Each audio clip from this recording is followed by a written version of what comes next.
Hello guys! Hello Taurus! Welcome dito sa aking channel, Palarin 888. Welcome! Alamin natin kung anong messages, vibration, gabay energy para sa lahat.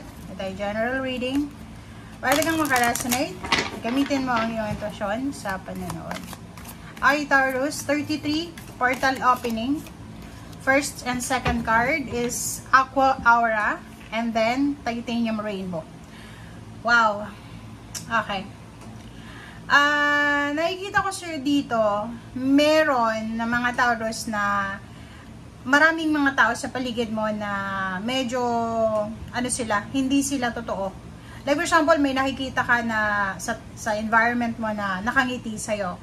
Pero hindi ibig sabihin na nakangiti siya, is talagang nakangiti siya. Kasi hindi mo alam, layer yan layers and dimension. Hindi mo alam kung ano yung feelings ng taong yun or ano yung situation ng taong to sa kailalim-ilaliman. So, dito sinasabi na starting March 3 of 2025, maging careful tayo, Taurus, sa pakikipag-deal sa bawat taong makikilala natin kasi hindi natin alam kung ano yung pinagdadaanan nila sa araw-araw. Okay? Healthy communication in relationship. So, if may mga misunderstanding, may mga hindi ka maintindihan, confused ka, meron kang mga bagay-bagay na hindi mo maklear, sinasabi na kailangan mong i-heart-to-heart discussion ito.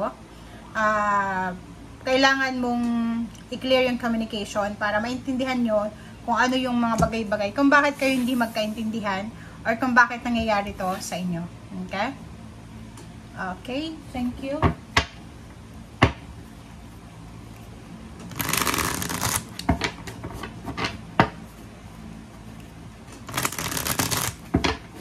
Taurus.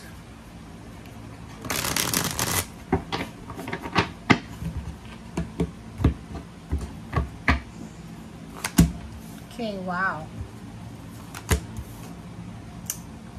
Okay. Comment down below if you resonated.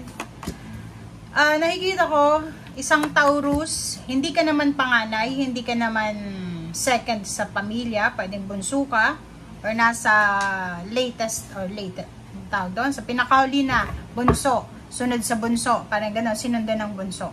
Nakikita ko sir dito na ikaw yung pumapasan sa mga problema ng pamilya mo, okay? Kung makikita mo to, na 10 of wands na to, ito yung energy mo, Taurus. Kung makikita mo to, sinasabi na everyday, ang dami-dami mong bagahe, okay? Financially, ikaw yung parang takbuhan ng pamilya.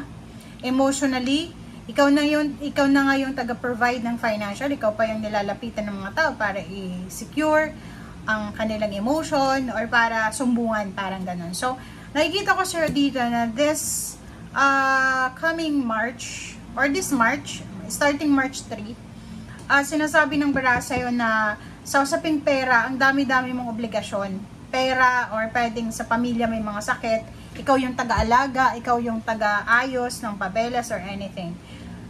Nakikita ko sir dito na posibleng makaramdam ka ng sobra-sobrang stress or pwedeng yung iba depressed, yung iba magkaka-anxiety na or anything, but wag kang masyadong mag-alala. Okay? Wag kang mag-aalala kasi sinasabi sa dito ng 5 of Pentacles. Yung 5 of Pentacles, hindi yan yung parang hopeless, helpless na tao. Yung 5 of Pentacles, guys, sinasabi na may way out. Okay? Yung 5 of Pentacles, sinasabi na may paraan para makaalis ka dyan. May solusyon, may answer sa kung ano man na mabibigat na pasanin ang pinapasan mo sa ngayon. Okay? So, sa ping trabaho, nakikita ko sir dito na posibleng may sisimulan ka starting March 3. So, may magsisimula dito as new beginning. So, pwedeng first time mo sa trabaho yan. First day, first week. And kailangan mo mag-travel, diba? Kailangan mo mag-travel para sa pagtatrabaho ito. So, pwedeng magtatrabaho ka sa ibang lugar or kailangan mo mag-travel para sa pagtatrabaho. So, King of Swords, sinasabi ng bara sa'yo na you are decided, you are motivated, you are determined sa kung ano man tong gusto mong gawin. Yung King of Swords, sinasabi sa'yo na kung ano man tong sisimulan mo ngayon, mapatrabaho man yan, mapabusiness man yan, or ano man to na gusto mong simulan ngayon, siguradong sigurado ka na may purpose ka dito, 'di ba? So, parang magsisimula ka ng trabaho or magsisimula ka ng business or even relationship na sigurado ka na may patutunguhan ito. Okay.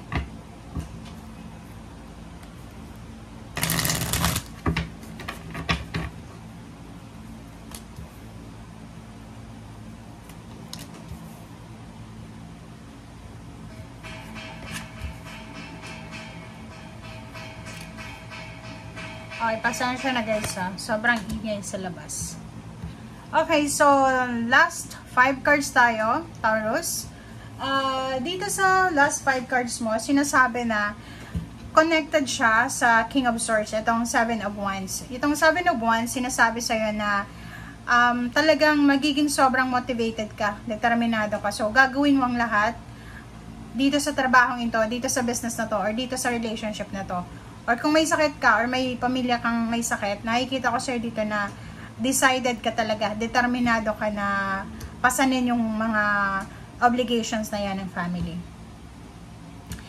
Page of Swords, nakikita ko sir dito na in the near future, sinasabi sir dito ng Page of Swords na lahat ng sisimulan mo sa ngayon, lahat ng ginagawa mo sa ngayon, ay posibleng magdadala yan sa'yo ng celebration, magdadala sa'yo ng happiness, contentment, satisfaction, magdadala yan sa'yo ng sobra-sobrang fulfillment. So, kumbaga, lahat ng isa-sacrifice mo ngayon, lahat ng sisimulan mo ngayon, ay magdadala sa'yo ng victory, success, and recognition, awards, rewards, or lahat ng parang wish fulfillment.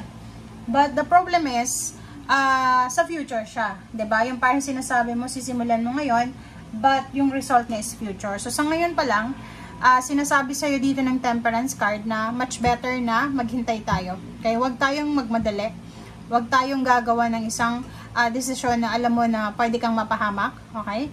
And kung mayroon ka, Taurus, na gustong gawin ngayon na hindi ka sigurado, much better na ihang mo muna. Be patient. Huwag maging aggressive, huwag maging impulsive.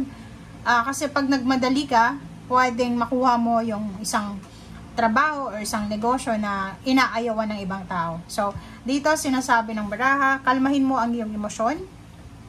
Kasi yun lang naman yung kaaway ng patience natin is yung pag hindi natin kinalma yung ating emosyon na magmadali tayo. So, sinasabi dyan ng baraha, so even a relationship, if you're, for example, in a relationship, girlfriend, boyfriend, live-in partner, tapos naghihintay ka kung kailan kayo ikakasal, wag mong pangunahan yung karelasyon mo, maghintay ka, be patient, and yun, pasensya lang, pasensya yung magiging puhunan mo simula ngayong March onwards, kasi pag sobra kang mapasensya, makukuha mo kung ano talagang deserve mo.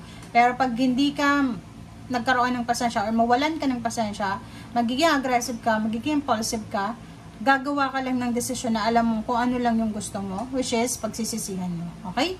Thank you guys for watching. Bye!